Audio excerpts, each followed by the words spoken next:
E agora a gente vai entrar na impedância. A impedância, no caso, a gente vai ter os dois efeitos. A gente vai ter tanto a dissipação do resistor quanto o efeito devido à frequência. No caso, a gente vai analisar primeiro o circuito RL. O circuito RL tem um indutor e uma resistência. Como a queda de tensão também varia também é uma função complexa, a gente vai tratar ele, não, vamos continuar tratando somente da queda de tensão. Então, a tensão fornecida é igual à tensão consumida. Tudo em notação complexa. Quando eu transformo a derivada temporal no iômega, eu tenho um número complexo. Esse número complexo vai ser chamado de impedância. A impedância é composta pela resistência e por um termo, uma parte complexa que está relacionada com a frequência e a indutância. Para poder fazer a mesma análise que eu fiz antes, eu preciso aplicar, ou no caso, eu preciso trabalhar com a forma complexa, não, a forma polar de um número complexo. A forma polar de um número complexo vai ter, quando eu faço a transformação, o módulo do número complexo e um ângulo relacionado com esse número complexo. O módulo do número complexo é o mesmo que a gente vê no plano real e o ângulo é dado pelo triângulo retângulo. No caso, a parte real, que seria o cosseno, sobre, no caso, embaixo da parte imaginária, que seria o seno. Então, o ângulo, que eu vou chamar de φL, é igual ao arco tangente da parte imaginária sobre a parte real. Então, eu digo que a corrente está atrasada, no caso negativo, de φL em relação à voltagem.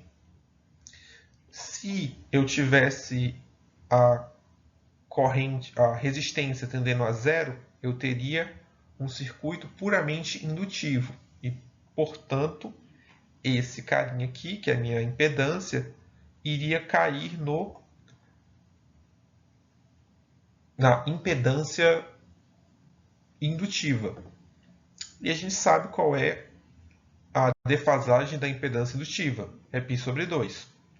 Esse π sobre 2 ia surgir daqui, porque quando eu faço o R tender a zero, essa razão tende a infinito, e o ângulo cuja tangente é infinito é π sobre 2.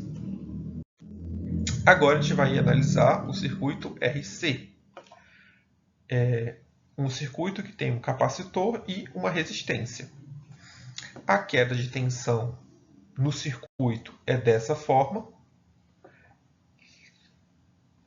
Aplicando, no caso, tenho que derivar os dois lados para transformar essa carga em corrente.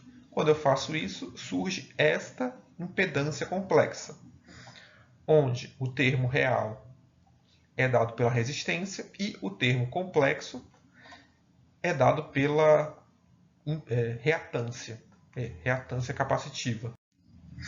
Novamente, eu transformo o meu número complexo em sua forma polar, no caso, representação polar. Nessa representação, o módulo fica dessa forma e o ângulo ou a defasagem tem essa forma. Veja que aqui o ângulo é positivo, então a corrente está adiantada de φC em relação à voltagem. No caso, o efeito de atrasar e atrasar e adiantar depende do indutor e do capacitor. Então, vai depender dessa relação, vai depender, cada um tem um papel. O que aconteceria agora se eu colocasse os dois ao mesmo tempo? Então, vamos agora analisar o circuito RLC, onde a gente vai ter tanto o capacitor quanto o indutor. Qual será o efeito dessa combinação na relação entre, no caso da defasagem entre a corrente e a tensão? Então, a queda de tensão no circuito vai ser dada por essa equação. Para que eu me livre desse carinha aqui, que é o Q, vou derivar os dois lados em função do tempo. Quando eu faço isso, eu obtenho essa impedância. Veja que sempre que eu tenho uma resistência complexa, eu chamo de impedância. Porque no caso não só complexa, que eu tenho uma parte real. Sempre que eu tenho uma resistência, a reatância e as reatâncias passam a ser impedâncias. É isso. Aí vou transformar na forma polar, vou chegar nesta expressão e, em princípio, olhando esse sinal negativo, eu diria que a corrente está atrasada de φ em relação à tensão. Só que eu não posso falar isso por quê?